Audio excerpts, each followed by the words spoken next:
Wis ngono kuwi, urip ning alam donya ki mung rong perkara, takon diwangsuli, nyilih disili, padhang peteng, mlebu metu, mati urip. Ngono? Dadi nek sampean ngongasake ning sampean sugih, aku wong sugih. Aku wong duwe. Ngelingono Mas, di atas langit masih ada langit. Sak sugih-sugih wong isih ana sing luwih sugih, mung sampean urung ditempokke karo wong sing luwih sugih karo sampean. Daya-dayane wong isih ana sing luwih digdaya. Ming sampean urung ditempoke karo wong sing luwih digdaya tinimbang sampean. Sak pinter-pintere wong isih ana sing luwih pinter. Ngono kuwi hukume alam wis berlaku. Nek kowe arep meksa karo Semar, ora iso, ana anake. Semar duwe kewajiban nang kene ora sak penake dhewe. Lho, yen ngono Semar ora gelem tak boyong ning Pager Alun, mesti ora. Semar ki ora tau gelem diboyong nang ndi-ndi arep dipameri brana picih. Semar ki ora tau gelem. Semar ki nek wis gelem sugih, Semari nang kayangan kok ya Pak ya. Iki kakane Bathara Guru e, ha ta Pak? Iki Bathara dosen udu-udu. Kowe udu dosen ora, ajare kakane Bathara Guru. Bathara Guru kae adikku, kae Manikmaya, aku Ismaya. Kae adikku, kakangku meneh Pak Dimutaga kae Tejamaya. Wah, aseme. Berarti dewa tenan kowe Pak. Iya. Wah, gleleng iki aku anak dewa ya Pak ya. Kapan-kapan dolan ning kayangan Pak. Rasa. Aku pengen renang ning Karang Kawidodaren. Karang Kawidodaren tok nggo renang banyune bucek. Juangkalmu meko ya. Semar Taruda paripeksa. Kowe arep ngruda paripeksa karo Semar. Betenge Bagong. Lho, yen ngono kowe wani karo aku sing nawedani apamu? Wah, ladalah. Wah, aku ya ladalah.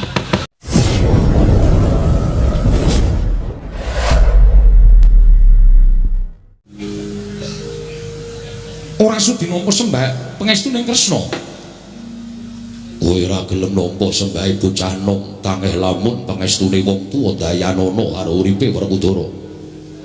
Mula yen kowe ora nampa sembah Werkudara, aja mangestuni karo Werkudara. Oh ngono, ya jeneng adil. Kowe wis ora gelem nampa sembah Werkudara, aja mbok salahke yen aku ora nampa pangestune Kresna. Ya wis. Ora ketang rada sesak penggalingpun Kakang, ora ketang rada tida-tida penggalingpun Kakang. Sembahe Werkudara tak tampa pangestunipun Kakang Tampanana. Wah nek ngono kapan-kapan tak jupuki. Kok sik to? Pangestu kok kapan-kapan dijupuki piye? Pangestu ora bosok, pangestu ora bakal mampu. Tresna nampa sembahe Werkudara kanthi tida-tida penggalihmu. Mula pangestumu tak tampani ya apik, ora ya ora apa-apa. Wis ora dadi berdodi. Wis tampanan sembahe Werkudara kanthi lega-legawaning ati. Dadak kok perseka iki apa Kresna? Koko Prabu. Nggih. Nyatanipun mekaten ingkang sampun kabiyawanipun jagat bilih sembahipun Werkudara menika awrat. Abata kaya ngapa sing jeneng Taruna nyembah kalawan werda kuwi sak trepe. Kuwi jeneng nggone tata krama lan nggone kanggo. Ngaten ya. Wis tampanen. Inggih. Werkudara. Nggih. Sembahmu tak tampa lahir batin pangestunipun Kakang Tampanana tak tampa lahir batin. Wis rampung.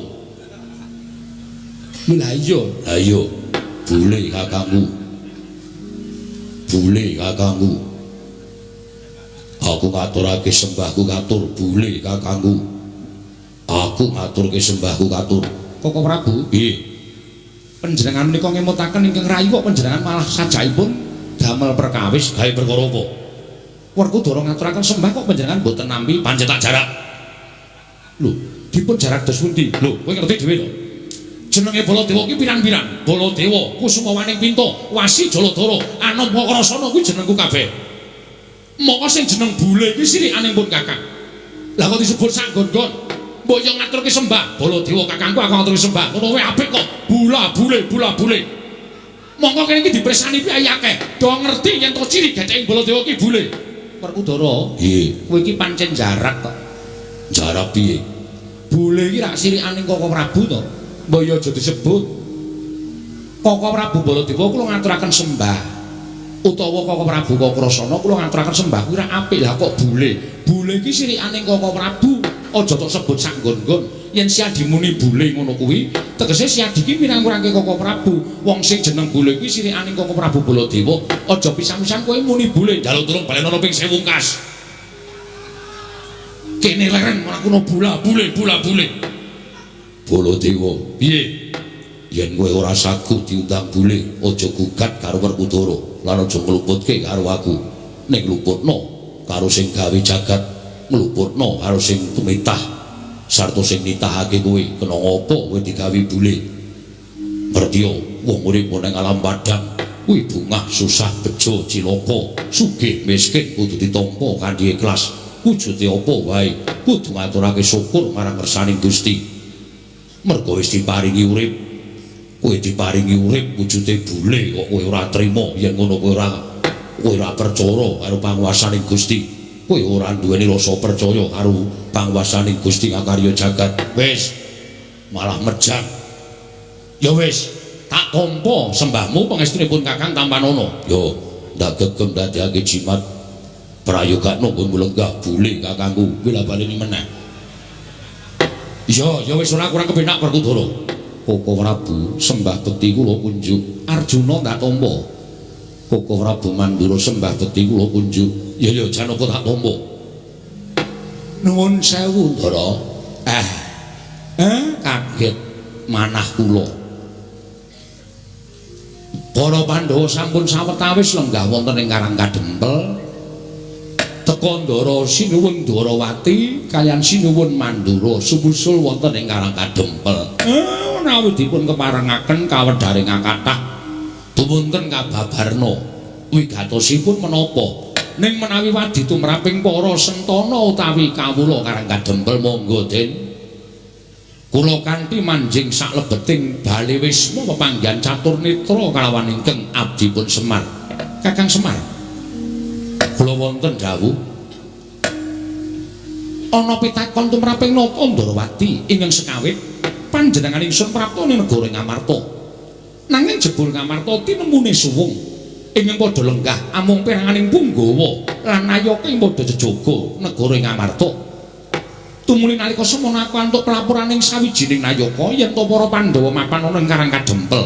Marata coba aja Kakang Semar ingkang nanjihake kelawan sowaning Nata Ndarawati, nanging Nata Ndarawati ingkang nyuwun dawuh Kyai Nayantaka.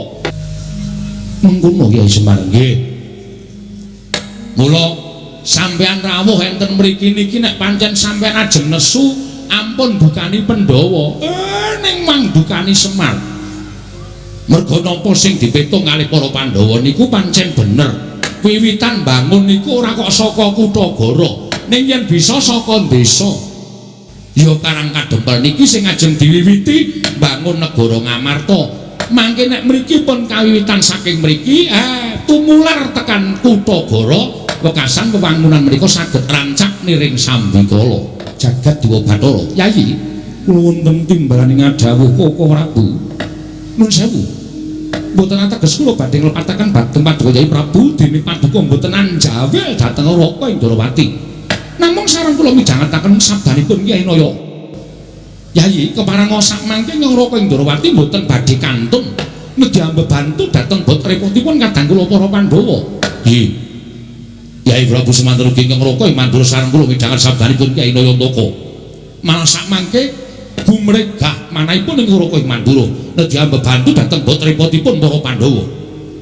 Mboten namung babakan perkara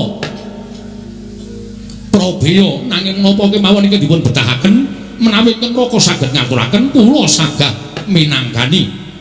Koko Prabu ngaturaken panuwun ingkang tanpa pepindhan dene Paduka tansah gatosaken dhateng para Pandhawa. Koko Prabu menika sampun dados kewajibanipun Raka ing Mandura. Nadyan kula menika awis-awis sowan dhateng Negari Ngamarta nanging pangraos kula lan para Pandhawa menika bebasan boten saged dinggang saripna. Inggih Koko Prabu matur sembah sewu ingkang tanpa pepindhan. Malah sak mangke gandeng Koko Prabu Ndarawati miwah Koko Prabu Mandura sampun keparang rawuh wonten ing Karang Kadempel. Kakang Semar wonten dawuh kaya-kaya wis komplit sarta wis mathuk sarta gathuk pemangging para Pandhawa kelawan Koko Prabu Ndarawati mung ngenteni sabdaning Kyai Nayantaka mungguh bakal kepiye nggone miwiti Pandhawa nggone bakal mbangun negara Ngamarta Kyai Semar manggen yen Den ampun kesusu kudu dipetung nganggo nalar sing ganep digelar lan digulung aja nganti tuna ing tembe mburine iya Kyai Semar mergi sabdanipun para sepuh sampun sami nyebataken pangendikanipun para pinter pangendikanipun para ulah agama sampun paring dawuh sek sapa wonge kepengin gayuh kanugrahan sinten tiyangipun ingkang badhe kedunungan kanikmatan kanthi anggayuh alampah prihatin lan tapa brata kados Pandhawa menika badhe ambabar utawi ambangun negari Ngamarta kanthi alampah prihatin wonten ing Karang Kadempel menika mangke menawi badhe kasembadan penjangkanipun tertentu sareng kaliyan pacobanipun lah sak mangke ngaten ki mawon bab perkara bangun menika dipun penggalih wingking ingkang langkung prayogi tata-tata babagan pacobanipun mergi kanugrahan kaliyan pacoban menika adaanipun sok teka bebarengan yen ora iso kena pacoban ora bakal entuk kanugrahan ning iso ngrampungi pacoban kanugrahan menika badhe sumandhing Ndara dereng ngantos paripurna Mbah Wajana Ki Lurah Semar Badrana ya ambabar kinampi nggenata Indrawati miwah nata ing Ngamarta Prabu Darma Kusuma miwah sangganing para Pandhawa jangkep ing sami mapan wonten ing Karang Kadempel dadak sakoleng mangke gedher madaning padukuhan Karang Kadempel sami alok yen to ana Nalendra ingkang wantun miyak sagung kang samya sumewa manggah wonten ing Datulaya utawi wonten ing padukuhan Karang Kadempel derajat-derajat tanpa subasita akarya cingak kang samya mulat mangkono bae para kawula kanca biak-biak ana daya nggih dalu-dalan blegek-kekugek sadulita mel ora kanthi kanyono-nyono lah kok iki eneng priyagung wah sing munggah ana ing pendopo padukuhan mongko miyak sakehe kawulaku sing padha seba ning padukuhan nala gareng dalem Pak apa iki kancamu dolan apa piye oh aku kok kancane dolan kok ratu sandangane sugih kaya ngono kuwi sing biasane sok srawung karo ratu-ratu sabrang ki Bagong takonono Bagong kuwi Bagong kowe iki kancamu apa dudu to Le lho oh cahidan lho Bagong kuwi gugah kuwi wer kowe iki mah turu iki ngopo aku ki nek jejer iki males ora gek limbukan wah apa-apa kok limbukan ora jagongan to piagong ki kaya rasane ki ora nyambung kono kuwi sing diomongke negara aku sing tak omongke ming bangsa lelakon nang desa kanggo nek nyaut malah kleru Bagong iki kancamu du lho kok mrene kowe Jo Jo sapa oh udu ndeng udu kae rambuté abang kok kancaku kae ngawur ra iki wis ora disemir iki Petruk iki kancamu dudu sanes ora tau duwe kanca kaya ngoten timbali mawon Pak pigatose napa niki ketoke kok kaya Nalendra iki kayane Nalendra sabrang sinuwun sampun kinten kula tumambuh yekti saweg sepisan menika kula wanuh panjenengan menika sinten Nalendra saking pundi sinten jejulukipun jagat Dewa Bathara ya jagat pangestu karo walah dalah aja lara atimu yen aku ora basa karo kowe Semar merga derajatmu pancen bener jumbuh karo kondangmu yen kowe derajating Panakawan nggih pancen kula menika namung batur kula menika namung Panakawan yo mula aja lara atimu yen aku ora basa karo kowe sabab ala tanpa rupa aku kuwi ratu Nalendra yo saking pundi sinuwun saka negara ing Pageralun saking negara Pageralun yo jejulukipun aku Prabu Gendra Suwarawati Prabu Gendro Swaropati. Yo pancen bener. Apa bener kowe ingkang aran Semar?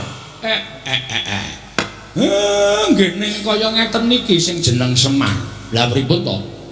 Kok sajake sampeyan tambuh kalih Semar Badranaya. Walah gugu karepe dhewe. Ora jumbuh karo kondange.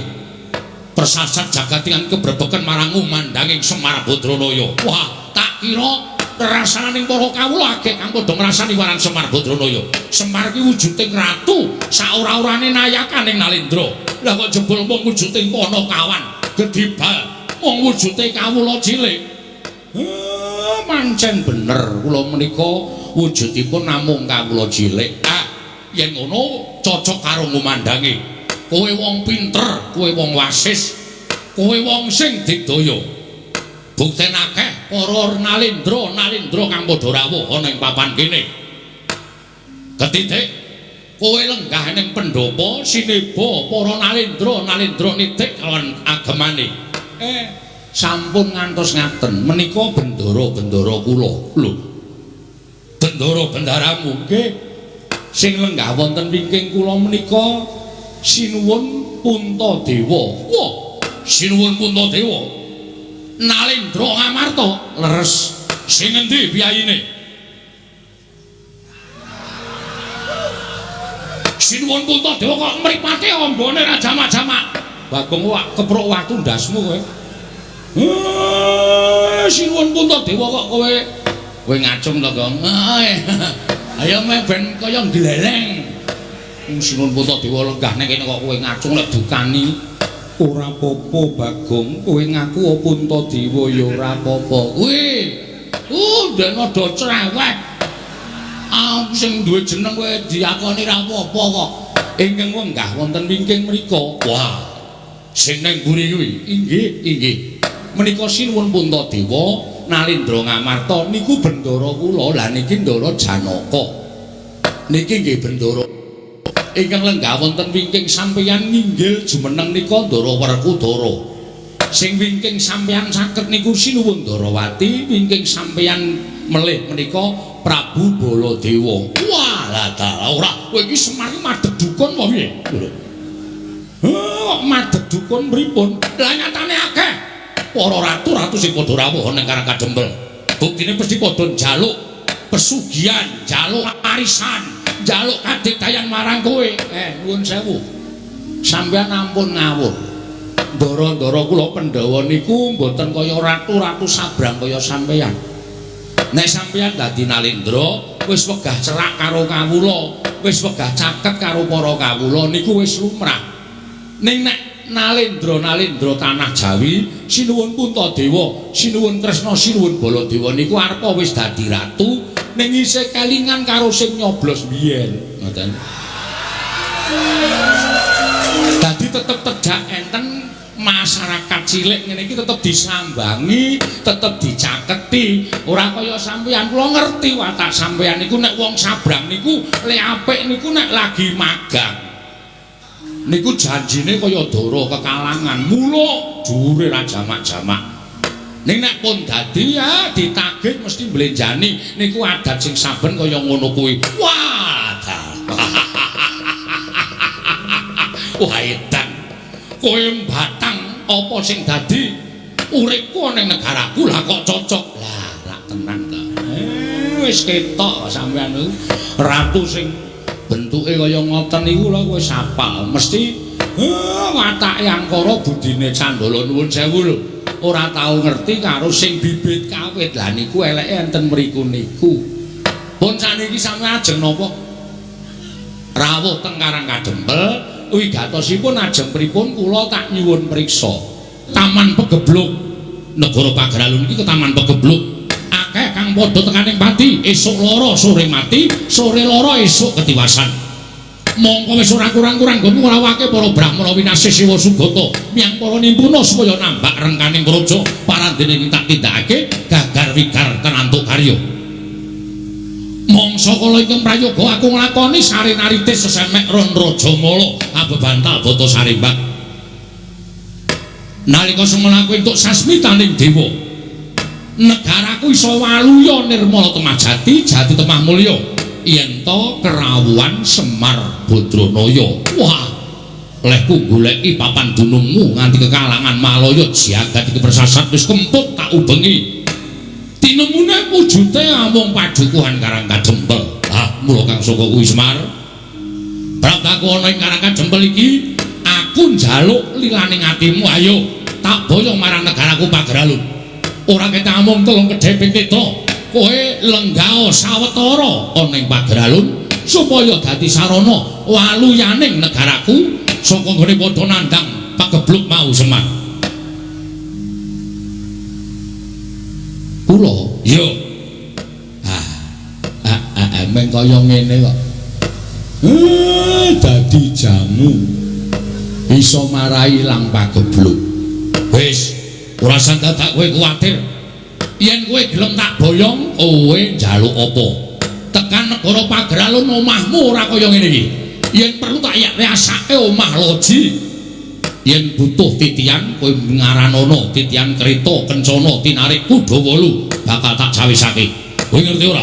Prabu Gendra Swaropati kuwi wong sugih mblegedhu ratu ingkang bandaku seprapat jagat dhewe. Mula yen to nuruti marang apa sing dadi penjalukmu ora bakal entek bandaku kowe kondo. Omahmu iki dibroke, kowe pindah ning negaraku tak wenehi omah sing luwih apik. Pendopo jaluk pira gedene? Sakane njaluk pirang inci mesti bakal tak turuti. Yen perlu kowe duwe kulawarga gawanen mrono kabeh. Sak anak-anakmu gawanen tak yasake omah kabeh. Lembak. Iki ngapa iki ora? Wah ya iki anu apa jenenge iki harapan yang betul-betul cemerlang iki. Harapan gelem bangane nang kene. Omahmu isih apik, omahe Petro isih apik, omahku wis dos. Bola balik digropi Satpol PP. Kon pindah rono. Saking dene ora tok upakara omahe sing lengenahi bapak kok. Awit ana kebutuhan go sekolah anake adol. Wah iki ngedolan kok ora. Wis kondo, anakmu pira? Tak yasake.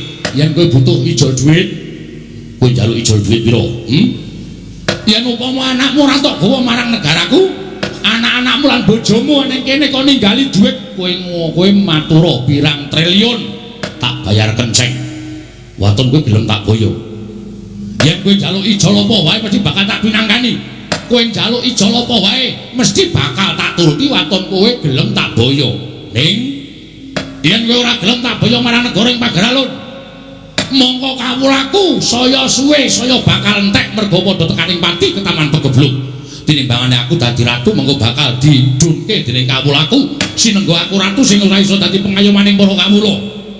Luwih becik bakal tak entengake patiku ana ing Karang Kadempel. Tak entengake patiku ana ing Karang Kadempel. Kowe tak rudo paripeksa. Kowe tak jiat. Kowe tak peksa tak boyong marang negara ing Pageralun. Sapa sing ngepalangi karepe Prabu Gendra Swaropati rawe-rawe rantas malang-malang bakal tak putung. Ayo mengkari kowe matur gelem apa ora Semar? Ora gelem aja kelakon dosa. Bumi angus Karang Kadempel.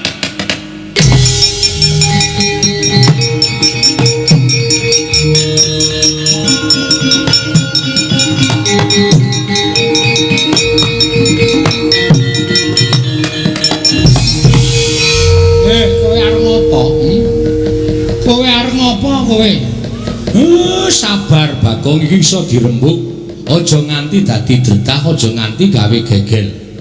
Meneng iso ora kowe? Aku ngene iki ngewangi kowe, Pak. Aku sebagai anak kuwi kudu iso mikul dhuwur mendem jero karo wong tuwa. Nek bapakku diancam Semar, kowe gelem wangsulan apa ora? Ora gelem wangsulan tak rudo paripeksa. Kuwi aku minangka anak iki kudune cancot tali wanda. Mula kowe mikir aku. Ora sing mung tok peng-penge mung gareng karo Petro. Endi donge wangi kowe? Demeng mendono mripate cok. Ana kanan kaya ngene kanan genteng. Kaya ngene kok mung do meneng wae. Dene sing tok tukoke sarung mung Petro wae. Gareng tok tukoke pecis mung gareng wae. Aku blas ora tau tok kaya apa-apa. Neng saiki dadi bukti bahwa Sing pancen sambelane karo Semar ki men Mas Bagong. Kowe meneng. Aku ora iso meneng. Wis ta iki ratu iki nek aku ora sing mangsuli, ora rampung-rampung, mergo kowe engko mesti blegek-gugek ngene sinuwun.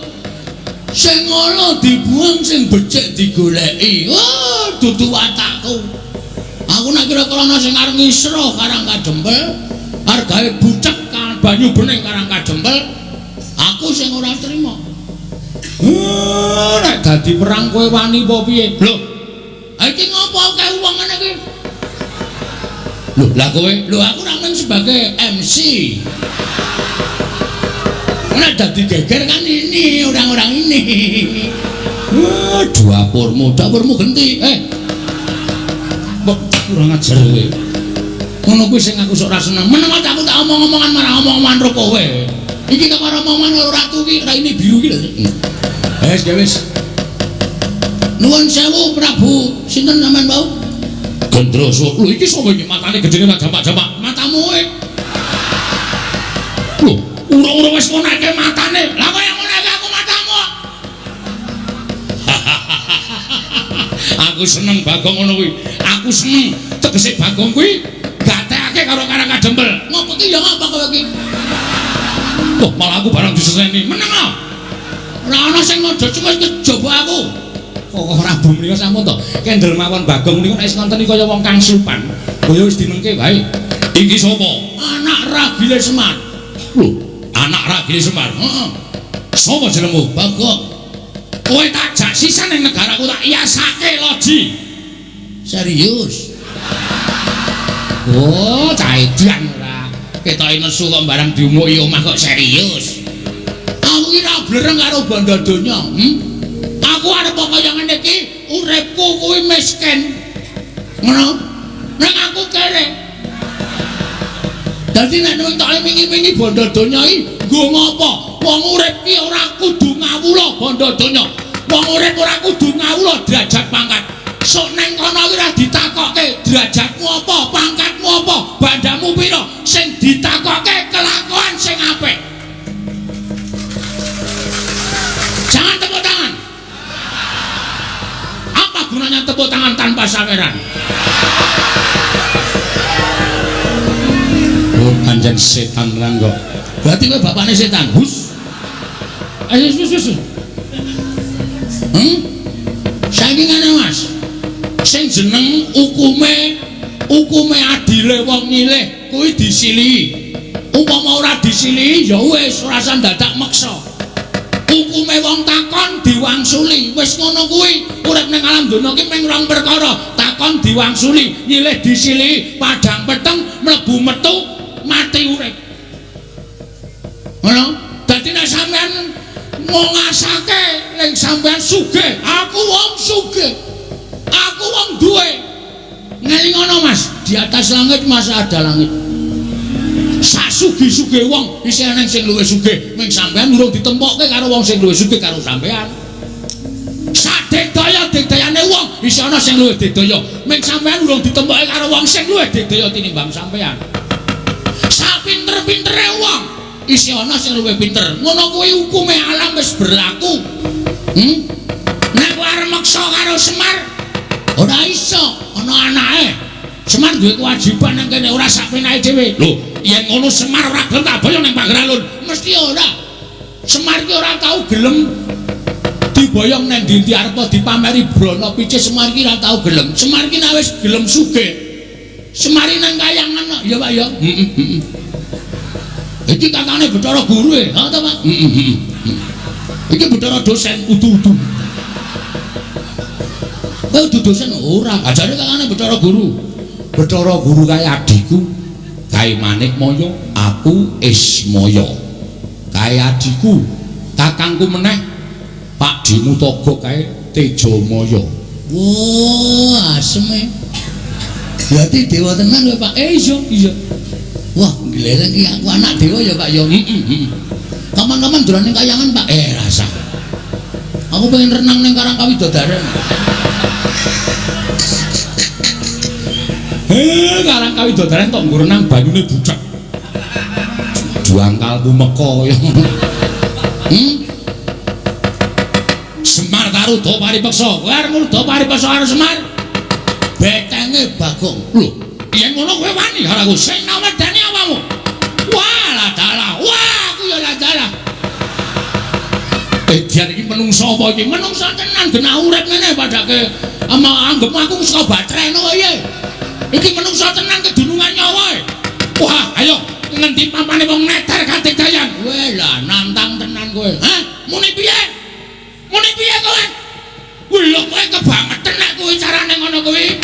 Kowe kebangetan. Kowe tak tantang kok malah nyumbari Baladewa. Iblis adat kuku karepe. Wah, mati tenan. Menungso ora kakara karo jajaran nyumbari Baladewa. Ratu Madura Pasubari keparang.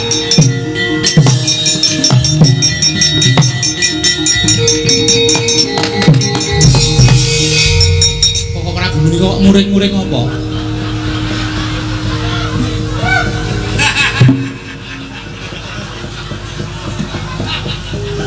Lah iki Bagong mau muni. Bagong seru banget muni. Muni piye kowe? Kowe tak tantang kok malah nyumbari Baladewa. Iblis lanang.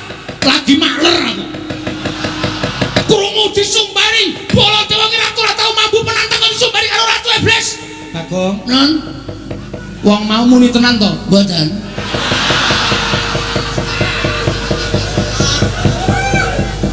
Bagong matur nek ora muni apa-apa.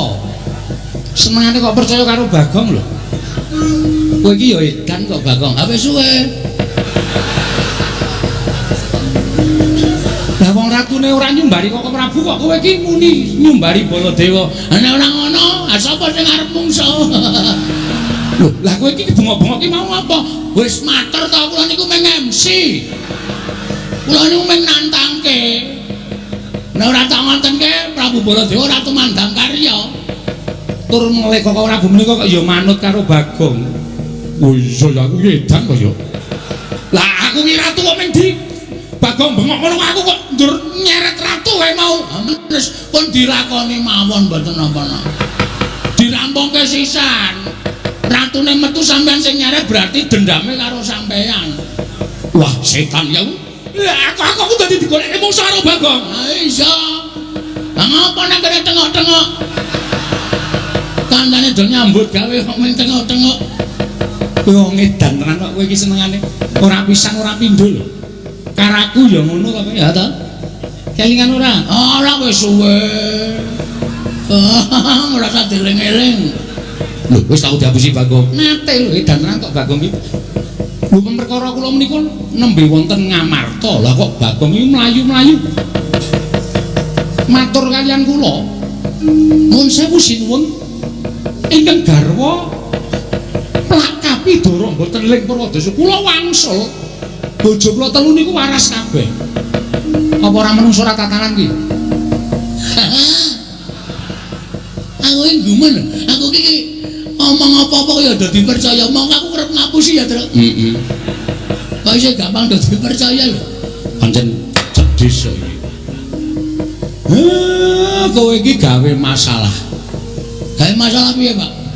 Ratu kae mesti ngamuk. Tantrimane ratu kae sapa sing arep nandangi? Lho, Sapa aku ora ngopo-ngopo? Lah sing nyaret sapa? lah rak tenan kok malah ketiban awu anget aku. Alah ora masalah. Wong biasane ya nesu-nesu ya. Dara merku Dara. Apa? Sampeyan lilo nek Semar diboyong teng pager alun. Ora. Nek ora lilo ratu mau kudu mundur. Yo, aja kuwatir. Ah, krungu ra kowe. Ya iki kowe mengono wae dadi percaya Ndara Janaka. Apa Bagong? Sampeyan ikhlas kelangan Semar. Nganti mati aku ora bakal iso kelangan Kakang Semar. Nah, nek ana Semar diboyong wong, Aku ora trimo.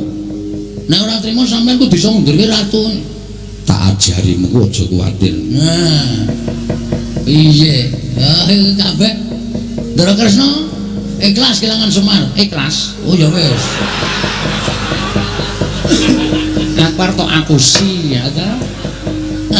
Cak pinter ya. Hus. Karo ratu kok cah pinter. Lah, napa? Kula wis matur kok. kanugrahan iku nek cepak cobane ya bakal ndang teko. Lah, ndoro dasih ucape Semar. Mula wektu dina iki nek pancen sami mboten ikhlas Semar diboyong teng Pageralun kula njaluk Karang Kadempel kudu padhang. Kudu padhang nek mboten padhang nggih sampun wewangunan lahir batin sing ajeng dibangun teng Negara Ngamarta niki mengke bakal ngrimpet nyandung merga ana menungso sing jeneng Gendra Swaropati. Kok Prabu Mandura nggih. Kedah tanggal jawab yo tak tanggungi aja kuwatir. Yen mungsuh ratu kaya ngono kae mbok rangkep limo ora bakal tak pinggal undak. Yen ngono gandeng aku wis dipasrahi Kresna. Mengko mundhak kesuwen ratu kae tak tututane Koko Prabu ing ngatos-atos yo Werkudara. Nggih.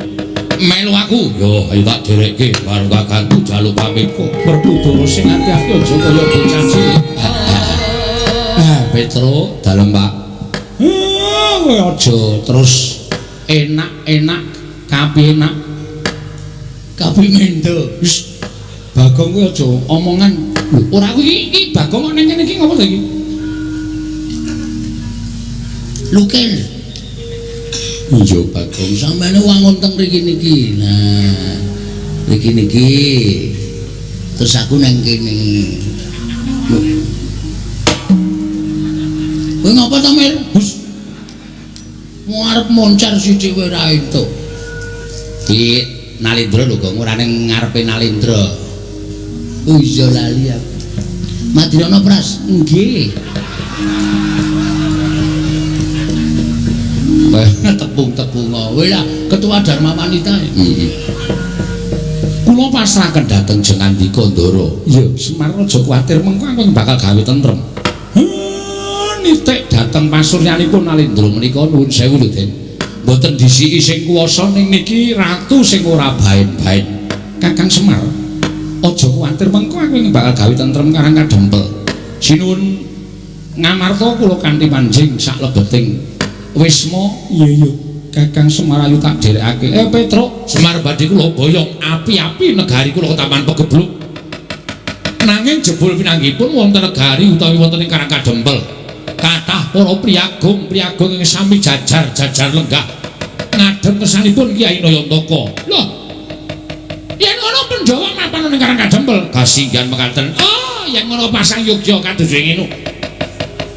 Yen perlu ora ming Semar Badrana sing bakal mbok boyong, mbok aturake marang aku lan bakal tak aturake marang Pandya Betari Durga. Nanging klebu Pandhawa 5 cacahe. Pandhawa 5 cacahe ya kuwi Puntadewa, Werkudara, Janaka, Nulasdewa. Rangketen bantaran tangan kincungan sikile. Bakal tak aturake marang Pandya Betari Durga. Jernyatane Pandhawa kuwi bocah Sukerta. Pandhawa kuwi wong Sukerta, wajib dadi panganing para berkasaan. Wajib dadi panganing wadya balaning Betari Durga. Mekaten beneran. Yen kowe ora iso mboyong Semar, ora iso mboyong para Pandhawa, oh ya wis. Ora apa-apa ning kabeh ngelmu sing tak takokke karo Begawan Dana ora bakal tak paringake. Jer Basuki mawa beya Gendra Swaropati. Gagat risang kapirang urinangkul kinembit-kembit. Dosang retnaning bawana.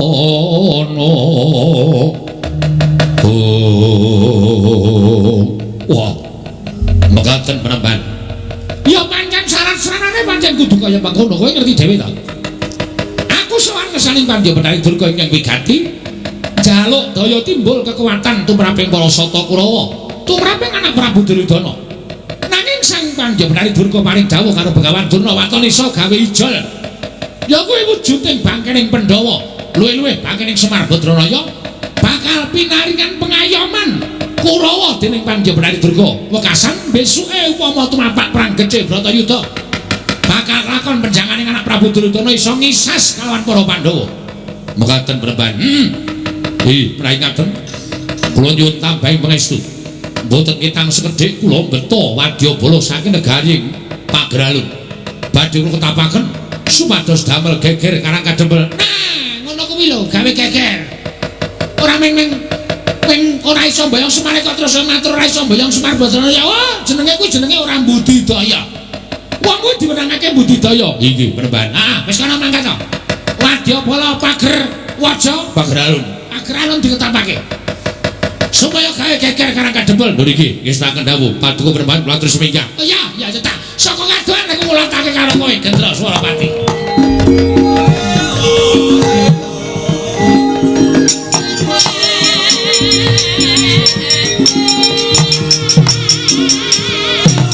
Nuwun sewu sinuwun. Diabdi pun Kunjara Yaksa Cemadong dawuh. Gusti nadyan ingkang dipuntu manggungan. Kula Cemadong dawuh. Sinuwun kula Cemadong dawuh. Wadya bala pagralun wonten timbalan. Dina samengko mituruti jaluke bapa guruku ya bapa Begawan Durna ingkang banget ndak pundi-pundi sarta ndak aosi nalika semana aku sowan ning Pertapan Sukalima entuk dawuh pangendikaning Begawan Durna yen aku kudu bisa ngaturake reruba pepanggil kinarya ijol nggonku bakal entuk ngelmu kawruh saka Begawan Durna. Mongko ijole ora enteng kudu nggawa bandaning Semar. Yen perlu Pandhawa 5 cacahe kudu tak aturake marang Begawan Durna. Yen to kasembatan aku mbantu Semar sarta mbantu para Pandhawa bakal wuwuh ngelmu jaya kasantikan. Guna kanuraganku satemahku bakal dadi ratu ing Anjayeng Bawana. Lajeng kemareng paduka ngawi sangganing para wadyabala mugi ambabarana ing abdi kepatihan. Grit lampit brungkat kimpul gajah gelar Singabara. Wadyabala sacukupe saka negara ing pagralun. Mriki ngampyak Karang Kadempel. Sapa sing ketok digawe sungsang bawana balik. Nom-nom ngestaken dawuh. Pangkatipun para wadyabala benjang menapa ora ketang sambung obor celolitang mangkat dina iki. Mriki ngestaken dawuh sinuwun.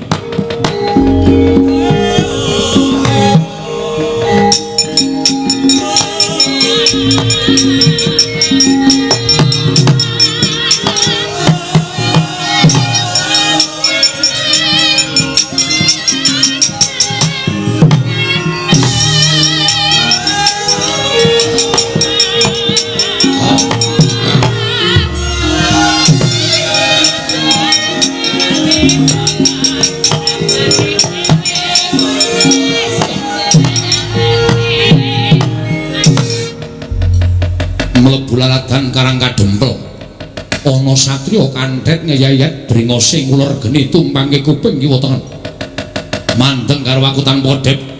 Sapa kowe? Takon karo aku Senopati Dwarawati Raden Setyaki. Raden Setyaki dasar para nyata. Balik kowe sapa? Kekeseting Sang Prabu Gendra Suropati. Aku tumenggung Sumbang Suradikja, tumenggung Sumbang Suradikja. Ya. Sing buri sapa? Takon karo aku panengahing Pandhawa Raden Arjuna. Kakang Majanaka wonten mriki. Iya Setyaki. Wis penake aku tak ngasuh. Ae wedi nek konangan. Mboten niku wau Bagong. Jaidan. Aku Bagong, ngapa? Ayo. Takon ngapa kowe? Oh, Bagong. Heeh, dasar para nyata. Pangkatmu apa? Lho, RT. Omong RT kok gleleng ora. Weh, gawe KTP ora ana tanda tangane RT apa dadi? Aja sok nyepelekke terus. Sapa kowe? Sumbang Suradikja. Sumbang Suradikja, ora nyumbang ora apa-apa. Sing buri dhewe sapa? Petruk, kakangne Bagong. Anake Semar nomor 2. Oh lah keterangane pancen Prabu Gendra Suropati nggawa prajurit akeh Gong. Oh, ora usah wedi lho, toto. Ndara Sencake dibantu. Ora sanggup bantu aku ijen ngrampungi wadyabala saka pagralun kelakon. Ora usah dadak mbok bantu. Weh, ya saora-orane kula niku jejer putra bumi Karang Kadempel. Kula dilairake enten bumi Karang Kadempel. Nek nganti bumi wutah getih kula dienggo jag-jagan menungsa kaya ngenteng nek kula ora tampil wirang bebarang ya, Tru. Ya saora-orane mateni prajurit sing elek-elek. Aja sing ngene-ngene iki ketok iki kokoh bako iki sedaya iki, Tru. Dhewe golek sing elek-elekan wae. Oh, sing elek-elekan sing kira-kira ringkih gecek dase. Ha iya. Pokoke ning melu perang sing penting rak ketok ngono. Heeh. Wis kono do lunga wae aja dugem remeng. Menungso iki tak sampurnake Bagong. Sampurna. Napa niku Bathara kono? Ora. Kok sampurna? Sampun aku terus tak patenane. Lah, ngono. Lho, kowe ngrasani arep nyirnake karo aku. Ora sagukan gunung tanpa gunung. Kowe tekan kene dikongkon ratu Gusti Mukinen gawe geger karang kadempel. Ora nekuk penjalin golek dalan nyangkal putung bali ning negaramu aja takon tak babati gamanmu tak gulungi genderamu. Wah, babu. Wani karo sing tawedine apamu. Ora minggas karo tebak dana mungkin marganing patimu. Maju janggah pengen tinjung akhirat nyawamu.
Petro.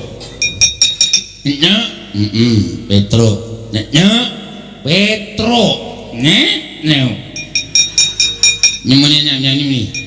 Nyemeninya mah. Ngomong apa tadi? Aku yo radong, aku jane asine radong. Ngapa kowe? Nyemeninya wis kemamah ndasmu. Kok iki radong barang kok. Men aku yo waton ngomong kok. Ini Mbak, ini.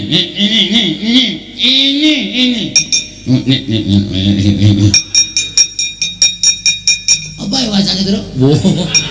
Aku ya ora iso maca. Jenengmu sop sing mburi jenenge sapa? Sing mburi, aku Bagong. Nah. Anake nyemani. Anake nyemani. Kemari piye? Anake nyemani. Anake Semare. Nyemar. Nah, rasa dinaike Semar. Heeh, anake Semar. Nomor 2. Nomor Ini nomor nomor 4. Telu. Nomor 3. Nah, apa kowe? Kowe ngomong kamu ora cetha apa e?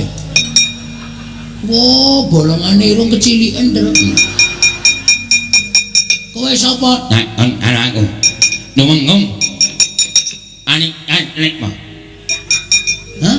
Numenggung ani atrek mah. Sapa Apa itu? Tulis. Nyempatnya.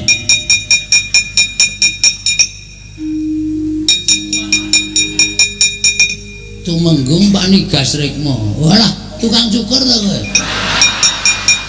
Nganyun nak matos. Tukang nak matos. Nemengong lah tukang nak matos. Iki misu-misu atau Pak Dera dong. Dadi adera loro ati. Ha iya. Kowe mau ngerti ora duneke piye? Tukang cukur ndas matos ngene. Heeh. Wah, setan e. Oh, le nesu keri kowe kira. Amat banyak ya. Ojo kantor ae. Tengok mati mana nampak yang apa ya? Tulis kok banget. Ngomong banyak tulis yang banget kan lemah.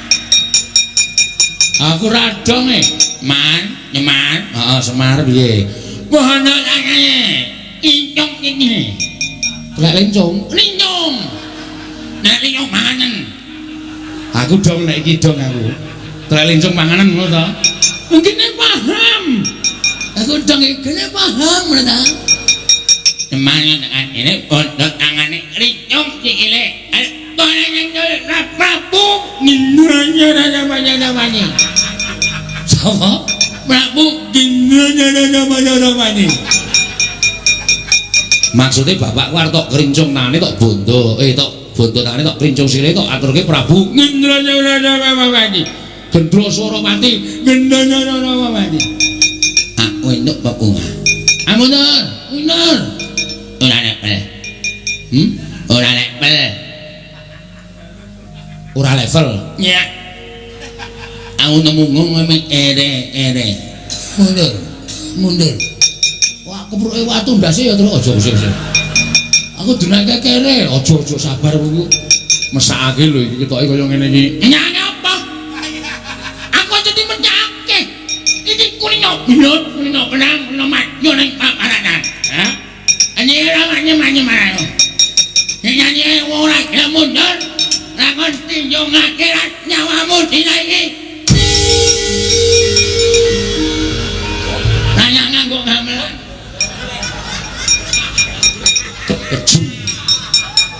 Aku wis lak mumet e. Mumet ngopo? Mumet krungokke suarane iki. Mumet. Buan modal kok, Man. Oh. Sari apik to. Oh. Ajibe ya, aja ngene wong mati iki medeni. Ora wedi ro demit. Oh ya wis. Lurek. Prodo Mas Atu Menggong. Ha iya. Coba teh. Wis. Lumayan iki. Itu solo kok ngono kuwi jupuki sandangane wong sing mati. Ah ora urusan. Mungso ya wis.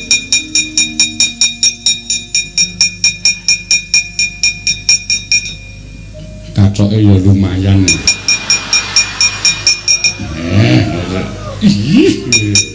Waduh gede banget. Di sekang.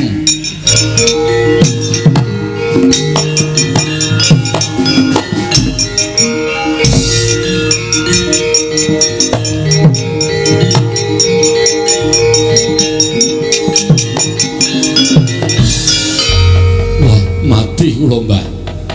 Piye? Jebul Karang Kadempel sing jaga mboten namung anak-anakipun Semar. Lah sapa? Sing jaga satriya-satriya bebandingan kula pinanggih kaliyan Raden Setyaki. Setyaki iki Senopati Ndarawati, apa Prabu Kresna lenggah nang kono, Pak? Kula piyambak mboten mangertos. Ning nek nang Setyaki iki mesti nang Prabu Kresna. Wis positif kuwi. Nggih. Kowe gelut? Nggih. Kula nyaut tumbak. Kula jojohi tumbak mboten kenging, dheke nyaut godho tumbak di sendal munggah godho tibake teng sirah kula. Sumrepet mboten weruh dalan pindha ninggen cekel nganti jengklik tutuk dada kula bres. Kula teng mriku suwe ora iso ambegan. Mundur. Nggih. Dudu tandingmu Setyaki. Oh, Kae Senopati Digdaya pengpengan. Ora ana wong sabrang sing iso menang karo Setyaki. Senjang iki mbiyen jaman semono iki jaman aku ijek enom iki gayenge nek ming gelut karo aku. Senjang niku. Damangi. Wah. Pejah kula, Mbah. Rekyana Pati Kunjara Yaksa. Inggih. Dos pundi? Pinanggi kalian satya gagah gedhe. Dhuwur naminipun Werkudara. Kawon kok panjenengan? Inggih. Mundur. Panjenengan badhe majeng. Pun ta, mundur. Inggih. Panjenengan sampun sepuh lho, Mbah. Ampun so nyawang tuane sing baku semangate. Oh inggih. Nek mboten kula sing ndongani Karang Kajempel ora bakal sungsang bawana parik. Inggih, Mbah.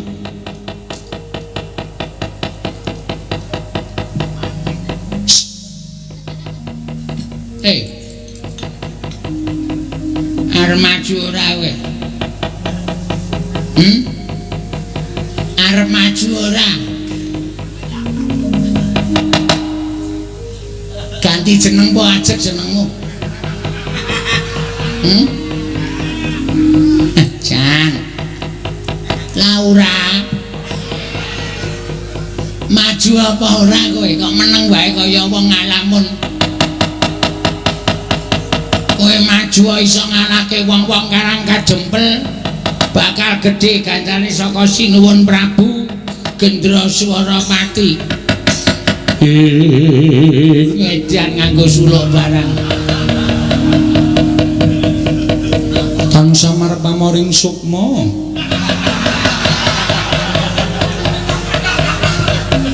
Sinukmaya winah iya ngasep. Sedikit menjadi Kowe iki ngopo? gemes karo sampean gemes yo ampun tak cimet lho. Kowe iki rene arep perang apa arep ngopo? Perang no. Ayo bungsu aku. Mati dene aku Bangga tak ayoni. masih nggawa mantel. Lho. Lu ngopo? Ya ampun, perang karo aku kan kudu nganggo lemek. Nek ora kan ya ora gayeng to, Mas. Ya Mas ya. Ayo to. Iki wis jam 1 tak korting 15.000 wis ya. Gila nih. Ya ampun, Mas aja mlayu to, Mas, boyo aku dilegani. Yo mlakune wis ki lho, Mas.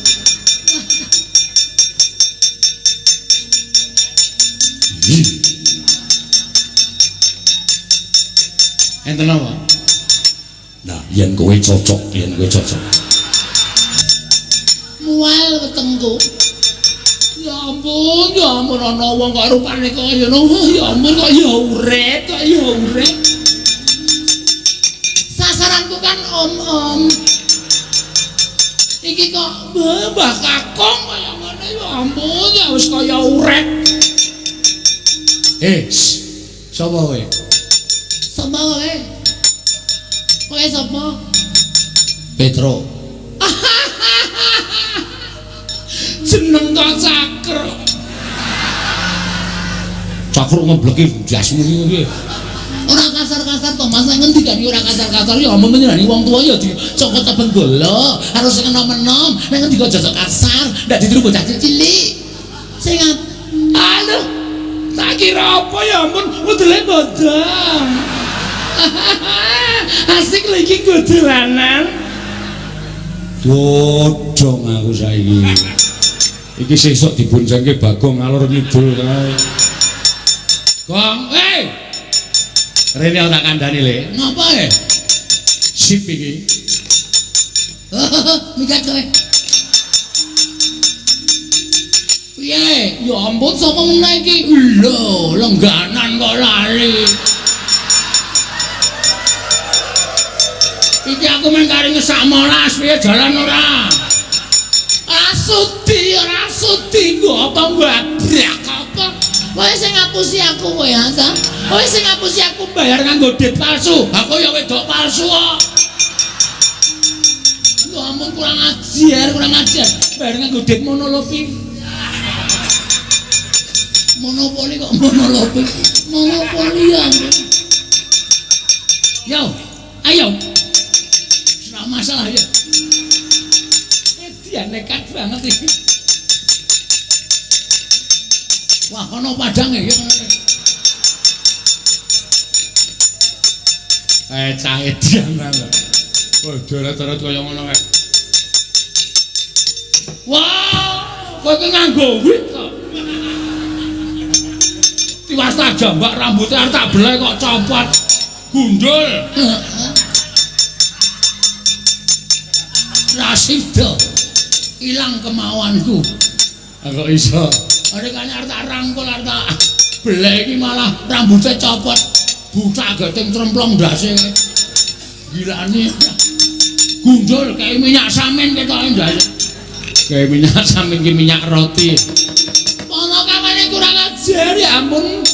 Dandananku dirusak kabeh. Ya ampun bubar pede. Ayo ndi Semar Badranaya? Wis luweh ora. Iki kecil mungil. Iki kirek-kikek ya.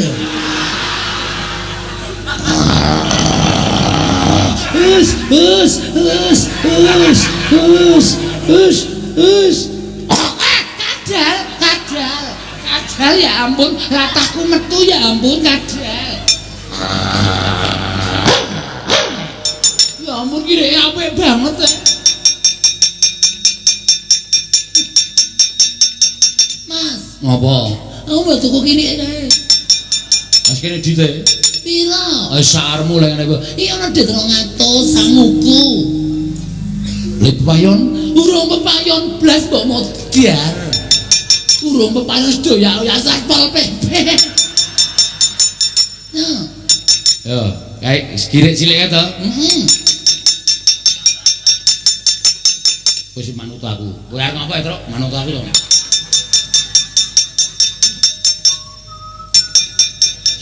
Iki galak lho iki. Nek nganti kowe ora iso lek ngopeni galak tenan iki. Ngendura. Ini gereng iki. Tur iki iso kaya menungso. Masa? Kowe dituku ana 200 gelem ra? Nek gelem jogok pisan, nek ora gelem jogok pindho. Ora gelem. Ditambahi nek njaluk tambah jogok pisan, nek njaluk ora tambah jogok pindho. Njaluk tambah. Ya ampun, ya ampun. BPKB-nya. Tambahi BPKB gelem ra? Nek gelem jogok pisan, nek ora gelem jogok pindho. Cetha pocapane. Isih gleleng pacake ora bakal kelakon kowe mboyong Kakang. Wah, kelakon penjangkamu warane. Wah. Edan. Wah.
Pancen wong pilih tanding wong-wong Amarta. Ning apa dikira Prabu Gendra Suropati mundur tekan suwene? Raden Janaka, kowe kuat nadhahi pusakaku Kyai Candra Wirayang. Ora nggletak tekaning pati meguru karo kowe balat.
nampa kekuataning Kyai Candrawiraya.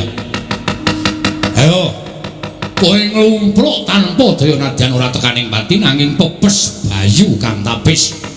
Ora duwe kekuatan. Prajurit Janaka digotong leboke pakunjaran tunggale golekane gani-gani.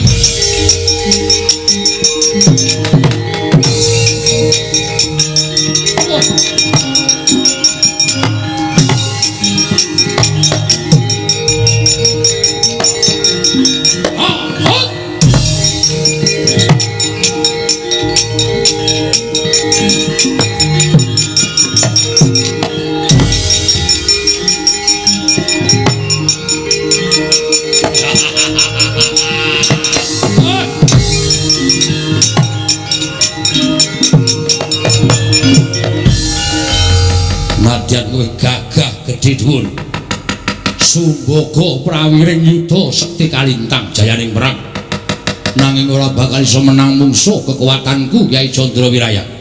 Nglumpruk ora beda karo adimu Janaka. Prajurit leboke pakunjaran. Ni Ratu Ngamarta bondo sisan.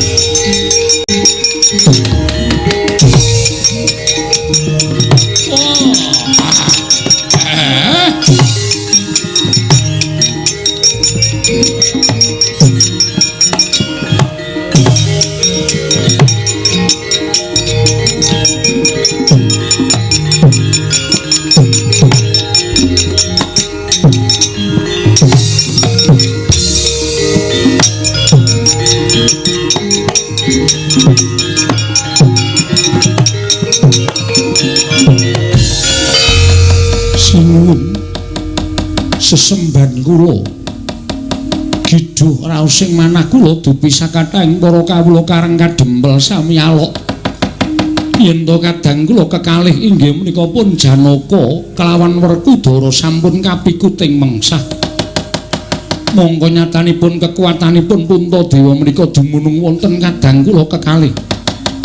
Mila menawi kadang kula Arjuna lan Werkudara sampun kapikuting mengsah bebasan sampun boten nggadahi kekiyatan sarah mungguing lautan wastra lungset wonten ing sampiran boten wonten ginanipun babar pisan kula gesang wonten ing Madyapada sinuwun monggo kula aturi amungkasi dhateng gesangipun Puntadewa.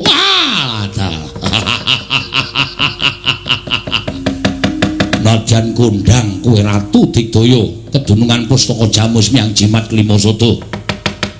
Ning tinemune bebau kiwa tengenmu wis sempal, wis pepes, mergo adimu lanang loro wis tak pikut. Wis ra bakal iso nglawat. Kowe ora iso piye-piye Puntadewa. Boyong leboke pakunjaran dina iki.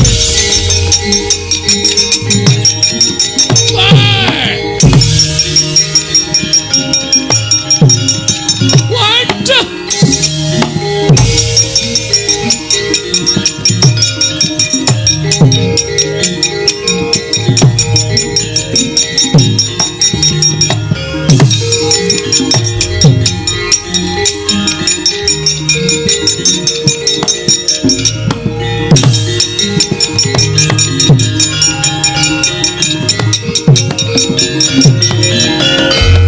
Petro mlayu-mlayu ngopo? Ngaturaken tiwasan. Sinuwun. Lepatipun ing abdi nyuwun Tadawatana. Yo, ene ngopo? Ngaturaken ketiwasan. Nek wonten lepatipun angge kula bojo atur kula siwon pangapunten. Kowe iki tak takoni malah nangis ki piye? Mergo ati kula mboten kuat, Dara. Kula ora kuat nyumurupi kahanan sing dumadi. Kahanan opo? Prabu Gendra Swaropati majeng wonten ing pabaratan Dara Janaka sing methuke.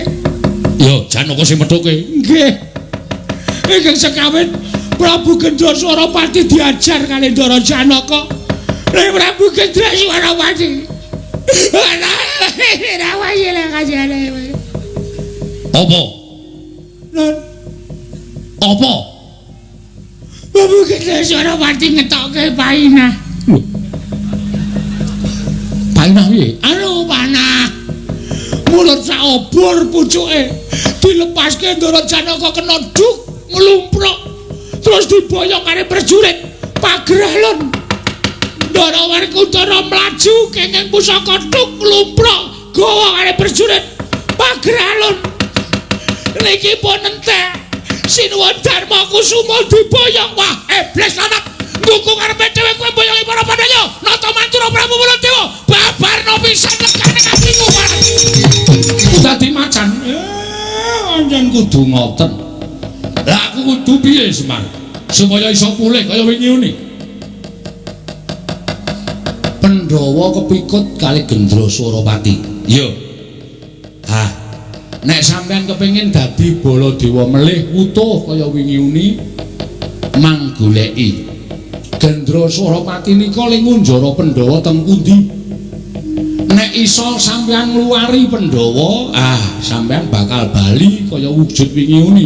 Ning nek ra iso, nggih pun selaminipun kaya ngeten niku. Wah, dalah, mati aku. Wis ora apa-apa didol wae. Kowe Ora kena kok kowe piye?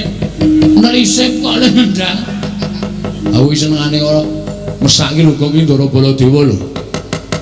Sampeyan mang budidaya. Nek sampeyan gelem budidaya mestine bakal ketemu.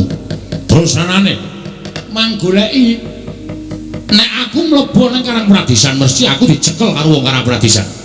Yen aku mlebu ngalas mengko mesti aku digawe lara karo buron wana utawa satu kewan alas galak. Men ditutke wana kawan. Wah, ya ora ngono kuwi, Mar. Aku biasane ngetutke satriya, iki mung ngetutke biawak kaya ngene. Macan kok biawak, Macan. Bagong lho ora ngetutke aku. Ora gelem ngetut aku tak ndasmu pecah kowe. Oke. Waduh galak banget iki, Tru. Nek ora ditutke iso ngledak tenan iki. Ning ora anu lho, ora leman lho. Ya ora. Mungkin nek teng wana nek ketemu macan wedok ora dibledhe. Hus. Aku anggap macan apa? Sapa ngerti nek nafsu kebinatangane kita ya. Ya ora mungkin iki kedadian saka ratu kok ya. Enggak kula dereke goleki Ndara-ndara Pandhawa. Lah kowe piye, Pak? Kowe wis rasah ngurusi karo aku. To aku mbangane kowe. Ngerti aku mbangane kowe. Wis ana do mangkat. Daramu golek ana. Sing tak gumuni iki Sinuwun Ndarawati. Lah kok malah kaya ilang. Ora ketok iki janjane menyang endi. Aku yo mbuh mau goleki kok ya ora ana ya, Pak. Ben. Panjenengan iki pancen wong pinter, panjenengan iki wong sing waskita mbok menawa wis ngerti marang lelakon iki. Oh nggih. Petruk nala gareng dijak Bagong macan iki turna. Nggih, Pak, wis tak kendhawuh. Aja pati-pati mandhele do mentutke nek durung ketemu karo Pakun jarane Ndara Punta, Ndara Werkudara, Ndara Janaka. Nggih, siap Pak, wis tak kendhawuh. Ya Can yo. Lho. Aku iki Baladewa, Ning macane ora sudi kon basa. Ora gelem larang tak ngoko ya mangkat dhewe kon. wah gebuki wong desa ya, Tru. Ya Can yo. Ya wis ora apa-apa. Nek aku dadi Baladewa basa meneh. Oh siap. Nek iso wujud macane iki ya biasa wae. Ya wis sakarepmu. Petro melu aku nggih kula derekke. Gareng endi mengke nak tekan riki pun kula derekke ning ora saliwat ngarepan. Metu mburi niki mau kok ndak ketemu karo Prabu Gendra Suropati. Yo. Aku njaluk pamit Semar. Ngati-ati muga-muga pikantuk kepadang Ndara Baladewa.